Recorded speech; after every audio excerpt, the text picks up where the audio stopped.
হাবিবুর রহমানের অনেক হেটার্স বাড়ছে, অনেকে এর মধ্যে হেট করার একটা কমেন্ট ছিল কি যে এ বালের ফুটবল বিশ্লেষক, এলো কন্টেন্ট ক্রিয়েটর, এলো সিজনাল, এর আমি আগে কোনো সময় দেখিনি। আচ্ছা দীপ, তুই তো রেগুলার খেলা দেখতি তাই না, বা খোঁজ খবর রাখতি ক্লাবে। আচ্ছা, হাবিবুর রহমানরে কি আগেও দেখছোস? অনেক আগে থেকে। অনেক হয়ে দেখোস? মানে এই বছর শুরু থেকে আমি মেনলি হঠাৎ করে ভিডিও আসা শুরু হয়েছে।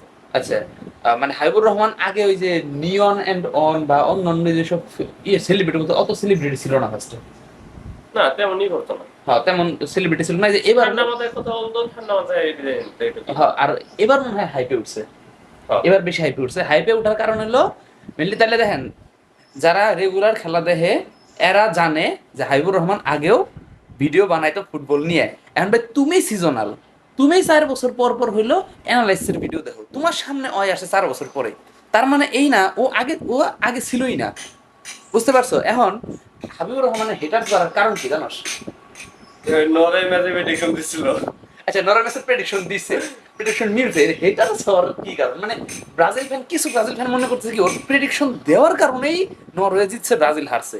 মানে এরকম ব্রেনলেস না একটু জিনিসটা? এন্ড দেখ, ইয়ে কিন্তু এরকম হইলো যে এই ওয়ার্ল্ড কাপ শেষে ব্রাজিল হয়তোবা আগের যে একটু ভালো ফর্মে ফেরত আসবে। এন্ড আসতেও পারে, নাও আসতে পারে, ঠিক? এন্ড যদি আসে তাহলে কি ওর কারণে আইলো?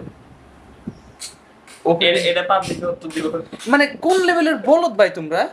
ও যদি কোনোদের মুখে হয় এই টিম চ্যাম্পিয়ন হইতে পারে, তাহলে কি ওর কারণে হইছে? আর নরওয়ের কাছে হারবো ও প্রেডিকশন দিছে, খারাপ খেলছে ব্রাজিল বা নরওয়ে ভালো খেলছে, জিতে গেছে, হেরে গেছে, শেষ।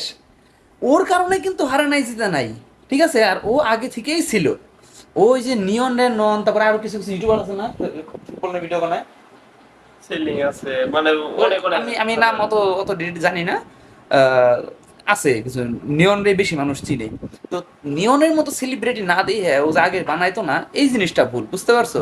মাইন্ডসেট একটু নর্মাল করো।